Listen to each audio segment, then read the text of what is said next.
If you haven't had a significant amount of carbohydrates in a while, you're probably cautious about it, right? Like you're concerned that if you have that piece of bread, your ear is gonna fall off or your eye's gonna turn into a frog or something weird, right? It's a viable concern, and I think a lot of it is psychological, but as we restrict carbohydrates, a lot of times we feel so good in doing so that we don't necessarily want to go back. And if you don't want to go back and you feel great, then that should be enough, right? You don't have to.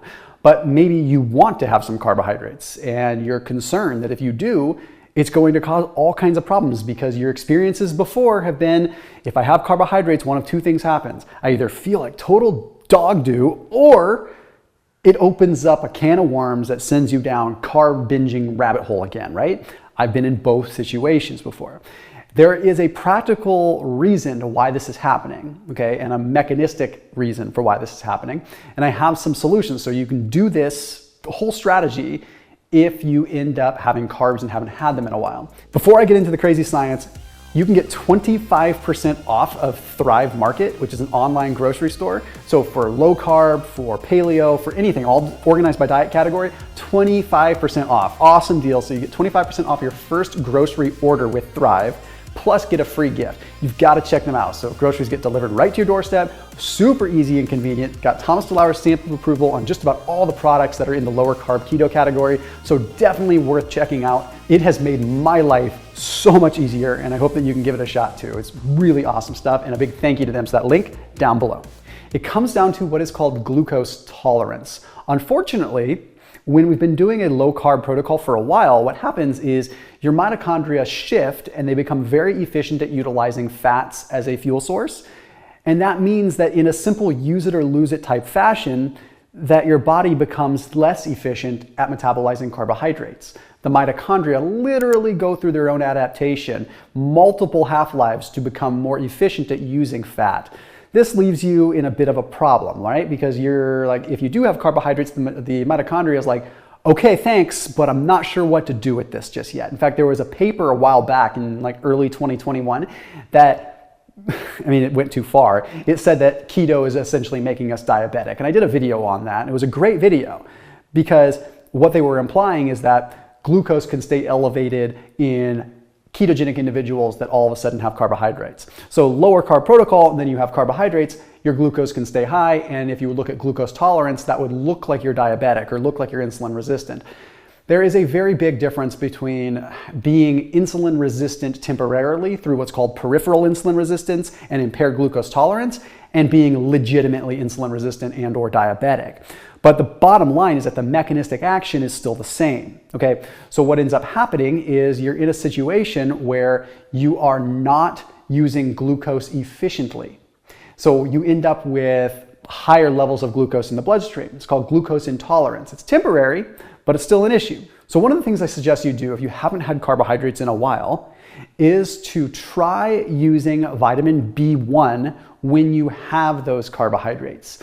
Now, what vitamin B1 will do is it's not necessarily going to help you utilize the carbohydrates better. A lot of that is on you, okay? Using those carbohydrates comes down to an active lifestyle. It comes down to moving your body after you consume carbohydrates so your body actually has a demand for it. A lot of it's lifestyle stuff, and that truly is on you. But one of the things that you might be able to get some help with is what happens when you have higher levels of glucose, because that's the biggest problem. If you've been low carb and all of a sudden you start eating carbs again, you're going to have higher levels of circulating glucose that sure can contribute to fat, but more importantly, they're risk factors for other things. Vascular damage, nuclear factor kappa B, inflammatory activity turned way up, oxidative stress, the neurons in our brain, even reduced tissue perfusion and blood perfusion and oxygenation from high circulating glucose or HbA1c over a longer period of time. Vitamin B1 is being demonstrated to have quite the promising effect on mitigating this damage. So the European Journal of Clinical Nutrition looked specifically at glucose intolerant individuals, not diabetics, but people that were mildly glucose intolerant. They just didn't use glucose very well.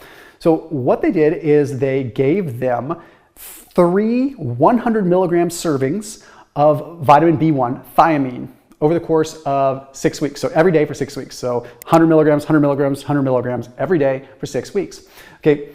The placebo group that did not receive the vitamin B1, they noticed in that group there were increases in insulin resistance, increases in plasma insulin, increases in plasma glucose.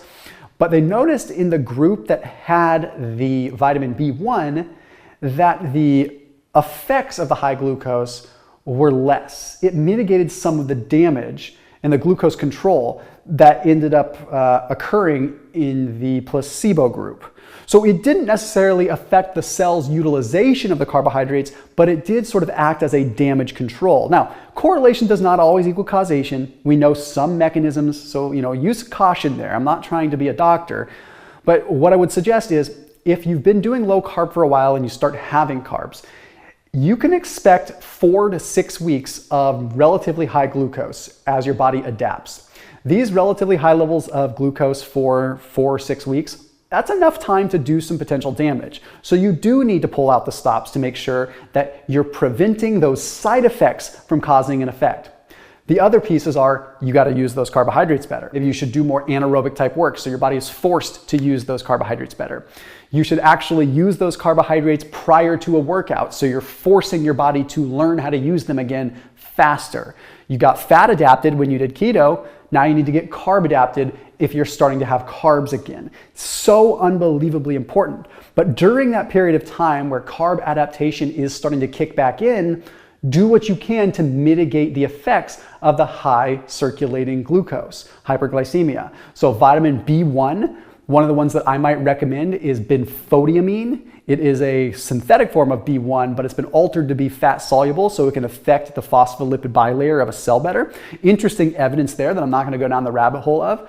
Okay, but otherwise using the glucose as much as you can. Also mitigating stress as much as you can. That's easier said than done. And also using a sauna a couple times per week so you can get your body into that parasympathetic nervous system a little bit better so you're not having chronically high levels of glucose that are associated just with being stressed out and high strung all the time.